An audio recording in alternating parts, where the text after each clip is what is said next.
বাদশা হারুন আর রশিদ তার স্ত্রীর সঙ্গে খেলা করতেছেন।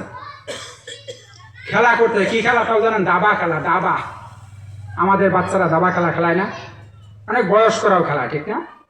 খেলতেছে খেলতেছে এক পর্যায়ে বাদশা হারুন আর রশিদের স্ত্রীর নাম জুবাইদা বাদশাকে বইলা ফেলছে, তুমি কাফের, তুমি কাফের।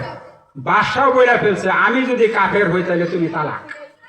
চিন্তা কর, আমি যদি কাফের হই তাহলে তুমি তালাক। বাদশা কিন্তু ফতোয়া ঠিক মতোই দিছে, কারণ কাফের আর মুসলমানের মধ্যে তো বিয়া টিকে না। হিন্দু মুসলমানের মধ্যে বিয়ে টিকবো? স্ত্রী বলছে তুমি কাফের, বাদশাও বলছে আমি যদি কাফের হই তাহলে তুমি তালাক। ফতোয়া তো ঠিকই দিছে। বাচ্চা গন্ডগোল, বাচ্চা না বলেন। পরের দিন বাদশার রাজদরবারের মধ্যে সমস্ত গ্র্যান্ড মুফতিদেরকে ডাকা হয়েছে। ইরাকের বাগদাদের বাদশা ছিলেন বাদশা হারুন আর রশিদ। ফতোয়া জানতে চাওয়া হয়েছে মুফতিদের কাছে। আমার স্ত্রী আমাকে বলছে কাফের, আমি বলছি আমি যদি কাফের হই তাইলে তুমি তালাক। এবার মুফতি সাহেবরা আপনারা ফতোয়া দেন, বিষয়টা সমাধান কিভাবে? মুফতি সাহেবরা ভাবতেছে কেমনে বলি বাদশা কাফের, আর আমি কেমনেই বা বলবো উনি কাফের। আচ্ছা, আপনি যে কাফের এই কথা বলার কোনো সুযোগ আছে বাবাজি? বলেন, আমি কি বলতে পারবো আপনি কাফের? আল্লাহ রসুল একদিন এক সাহাবীর জানাজা পড়তেছেন, উমর রাদিয়াল্লাহু তাআলা বাধা হয়ে দাঁড়াইছে। হুজুর, আপনি এই লোকটা নামাজ পড়তেছেন জানাজা, এই লোকটা ইসলামের বিরুদ্ধে এই ক্ষতি করছে সেই ক্ষতি করছে, আপনি এর নামাজ পড়বেন? বিশ্বনবী কি বললেন? ও তুমি তো তার বাহ্যিক দিকটা দেখছো, শুধু ভিতরটা তো আর দেখো নাই। চিৎকার করে বলেন সুবহানাল্লাহ, সুবহানাল্লাহ। ভিতরের খবর রাখে কারা? আল্লাহ।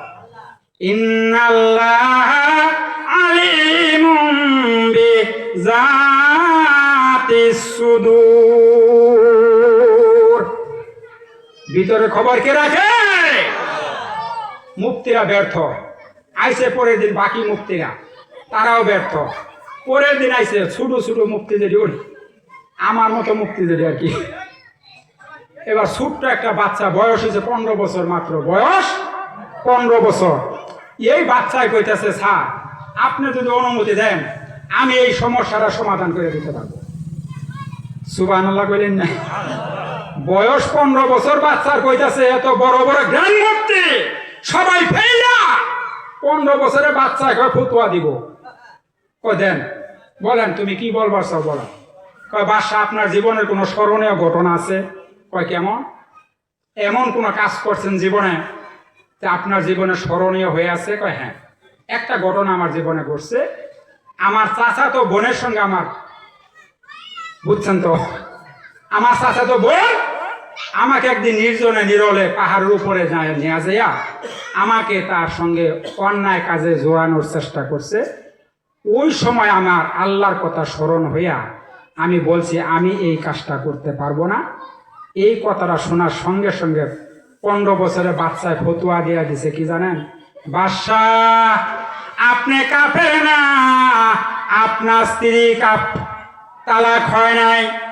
কুরআন থেকে বাচ্চায় ফতোয়া দিছে, মান খাফা মাকামা রাব্বি ওয়া নাহান নাফসা আনিল হাওয়া ফা ইন্নাল জান্নাতা হিয়াল মাওয়া। যে ব্যক্তি আল্লাহর ভয়ে অন্যায় কাজ থেকে বাঁচতে পারবে, আপনি তো বাদশা কাফের নন, আপনি হইলেন জান্নাতুল মাওয়ার লোক। আপনি জান্নাতুল মাওয়ার অধিবাসী, আপনি জান্নাতুল মাওয়ার বাসিন্দা। আপনি কাফের না, আপনার স্ত্রীও তালাক হয় নাই। ফতোয়া দিয়ে দিছে বাচ্চা। এই 15 বছরের বাচ্চাটা হলো আমাদের ইমাম আবু হানিফা রাহমাতুল্লাহ আলাইহি।